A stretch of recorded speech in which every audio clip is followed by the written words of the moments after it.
कक्षा 10वीं वाले सभी बच्चे ध्यान दें। प्यारे विद्यार्थियों, आप सभी छात्रों के लिए गणित विषय का द्वितीय परीक्षा का जो पेपर है वो पूरा का पूरा पेपर और उसका सॉल्यूशन आ चुका है। आप सभी छात्रों को इस क्वेश्चन पेपर को ध्यान से देखना है और एक भी प्रश्न यहाँ से मिस नहीं करना है, क्योंकि आपको ये पेपर 100% प्यारे विद्यार्थियों पेपर आपको परीक्षा में दिया जाएगा और आपसे पूछा जाएगा।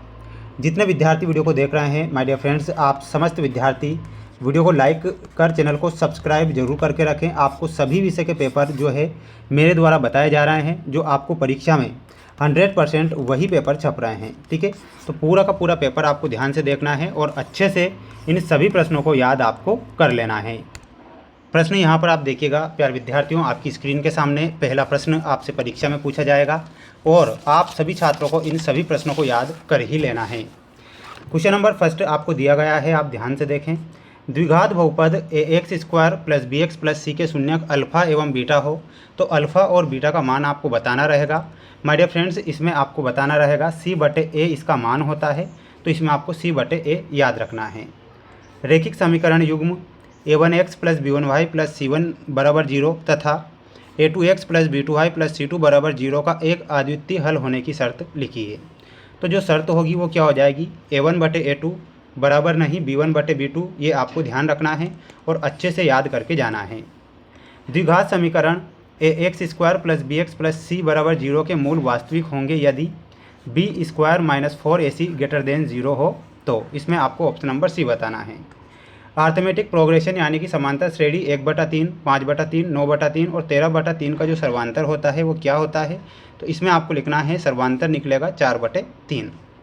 किसी समकोण त्रिभुज में सबसे बड़ी भुजा क्या कहलाती है, तो इसमें आपको कर्ण याद रखना है।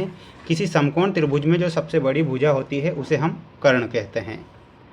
बिंदु -4 और 7 जो होता है किस चतुर्थांश में स्थित होता है, इसमें आपको ध्यान रखना है ये द्वितीय चतुर्थांश में स्थित होता है, इसमें आपको द्वितीय करेक्ट करना है।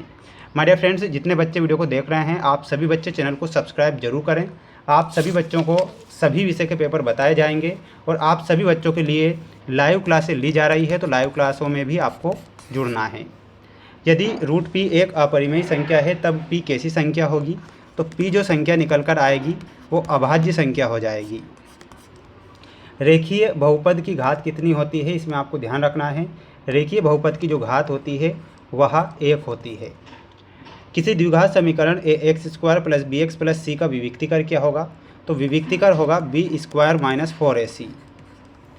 समांतर श्रेणी 7, 13, 19, 205 पदों तक हम जाएंगे तो टोटल पदों की जो संख्या निकलेगी वो कितनी निकलेगी, 34। तो इसमें आपको 34 याद रखना है। ठीक है, स्क्रीनशॉट लेकर आप याद करेंगे, इसके बाद बढ़ेंगे अगले क्वेश्चन की ओर। अगला प्रश्न आएगा आपकी परीक्षा में, ध्यान से देखिएगा। सभी सर्वांगसम बहुभुज भी होते हैं, तो इसमें आपको क्या लिख कर आना है, समरूप होते हैं, तो इसमें आपको समरूप ध्यान रखना है। त्रिभुज R वाले वृत्त के एक त्रिज्यखंड जिसका कोण अंशों में थीटा है के त्रिज्यखंड का क्षेत्रफल क्या होगा, तो क्षेत्रफल के रूप में आपको बताना रहेगा वो क्या हो जाएगा, θ/360 × πr²। ठीक है, ये आपको यहाँ पर याद रख कर जाना है। बढ़ेंगे अब अगले प्रश्न की ओर। अगला प्रश्न देख लीजिए, ये सत्य असत्य आएंगे परीक्षा में। एक वृत्त की केवल 2 समांतर स्पर्श रेखाएं हो सकती है, ये आपको क्या लिखना है, असत्य लिखना है, असत्य। किसी घटना की प्रायिकता का मान सदैव 1 से बड़ा होता है, तो ये भी आपको लिख देना है असत्य।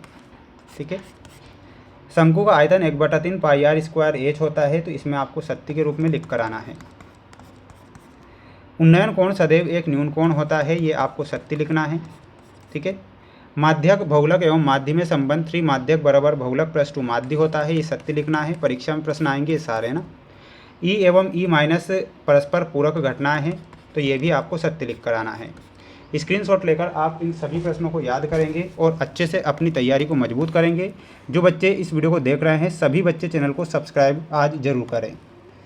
चतुर्थांश का क्षेत्रफल में मिलाना रहेगा 1/4 πr²। वर्ग का क्षेत्रफल में मिला देना है आपको भुजा का वर्ग। अवनमन कोण में अवनत कोण सही होगा। वहीं tan 30 डिग्री और बटा कोट 60 डिग्री का मान होता है 1। sin² 20 डिग्री + cos² 20 डिग्री का मान भी 1 होता है। वहीं cos θ/sin θ का जो मान होता है वो क्या होता है, कोट थीटा होता है। ठीक है, तो ये आपकी जोड़ी यहाँ कंप्लीट हुई। आप स्क्रीनशॉट लेकर पढ़ें, याद करें, जिससे कि आप परीक्षा में अच्छे नंबर प्राप्त कर सकें। अगला प्रश्न देखिएगा, ये आपका अगला क्वेश्चन आएगा। किसी समांतर श्रेणी का n पदों का योग ज्ञात करने का सूत्र क्या होता है। तो सूत्र मैं आपको बता देता हूँ। एस एन बराबर n/2 का whole square 2a plus n-1 d का होल स्क्वायर। किसी एपी का हो गया थेल्स का प्रमेय या आधारभूत समानुपातिक प्रमेय का कथन लिखिए।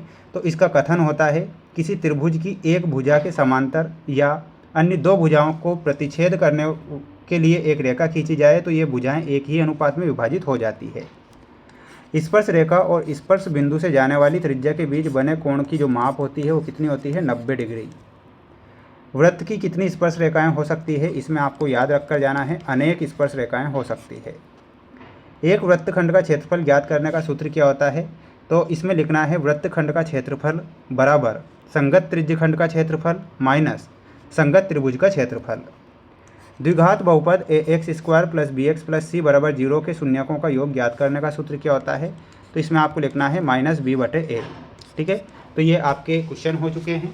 6 से 23 तक के क्वेश्चन आपको नेक्स्ट वीडियो में बता दिए जाएंगे, इसलिए आप चैनल को सब्सक्राइब जरूर करें। जय हिंद।